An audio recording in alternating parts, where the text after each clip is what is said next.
3-4টা উপজেলার মানুষ যে রোড দিয়ে চলে, প্রচুর দেখা যায় আবাদি সবজি যে রোড দিয়ে আসা যাওয়া করে, যে রোডটা কয়েকটা উপজেলা সংযোগস্থল, এইরকম জনগুরুত্বপূর্ণ রোডে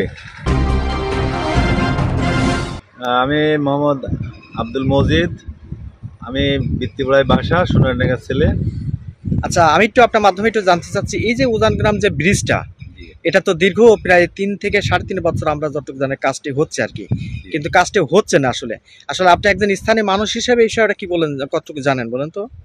আসলে আপনার এই যে এই ব্রিজটা অত্যন্ত গুরুত্বপূর্ণ ব্রিজ, কারণ বৃত্তিপাড়া থেকে ঝাউদিয়া, গোসমী, দুর্গাপুর প্রত্যন্ত এলাকায় যে রোডটা গিয়েছে, এটা রোডটা কিন্তু খুব গুরুত্বপূর্ণ রোড।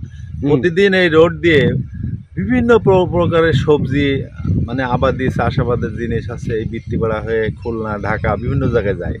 মানে অত্যন্ত গুরুত্বপূর্ণ রোড, অত্যন্ত ব্যস্ত রোড। কিন্তু এই দীর্ঘদিন এই ব্রিজটা, মানে যত লেন্দি প্রসেসে ব্রিজটা হচ্ছে, আসলে মানুষ খুব ভোগান্তির ভিতরে আছে।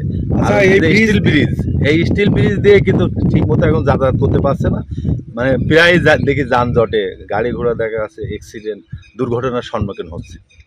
আচ্ছা, এই ব্রিজ দিয়ে আপনার কতটি গ্রামের মানুষ চলাফেরা করে? এই ব্রিজ দিয়ে আপনার হচ্ছে ইবি থানার 7টা ইউনিয়ন, ইবি থানার 7টা ইউনিয়নে যতটা গ্রাম হয় ততটা গ্রামের লোক যাচ্ছে। আর ওইদিকে আপনার হরিণাকুণ্ড উপজেলার হচ্ছে 75% দেখা যাচ্ছে পার্সেন্ট ইউনিয়নের লোকজন এদিক দিয়ে আসে। তাছাড়া আলমডাঙ্গা, জামদামিয়া, মানে সর্বোপরি 2-3টা ইউনিয়নের 2-3টা আপনার হচ্ছে উপজেলার লোকের হচ্ছে সংযোগস্থল এই ঝাউদিয়া হয়ে বৃত্তিপাড়া। সেক্ষেত্রে আপনার পরামর্শ কি এখন?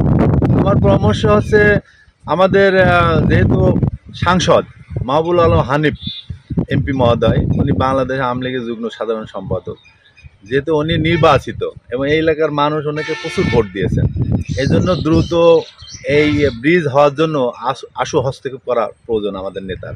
আমি নেতার দৃষ্টি আকর্ষণ করছি, কারণ 3-4টা উপজেলার মানুষ যে রোড দিয়ে চলে, প্রচুর দেখা যায় আবাদি সবজি যে রোড দিয়ে আসা যাওয়া করে, যে রোডটা কয়েকটা উপজেলা সংযোগস্থল, এইরকম জনগুরুত্বপূর্ণ রোডে এমপি মহোদয়ের হস্তক্ষেপের মাধ্যমে দ্রুত এই ব্রিজ যাতে তৈরি হয় এবং মানুষের ভোগান্তি দূর হয়, এই জন্য আমাদের এমপি মহোদয় জনাব মাহবুবুল আলম হানিফ ভাইয়ের হস্তক্ষেপ আমরা কামনা করছি।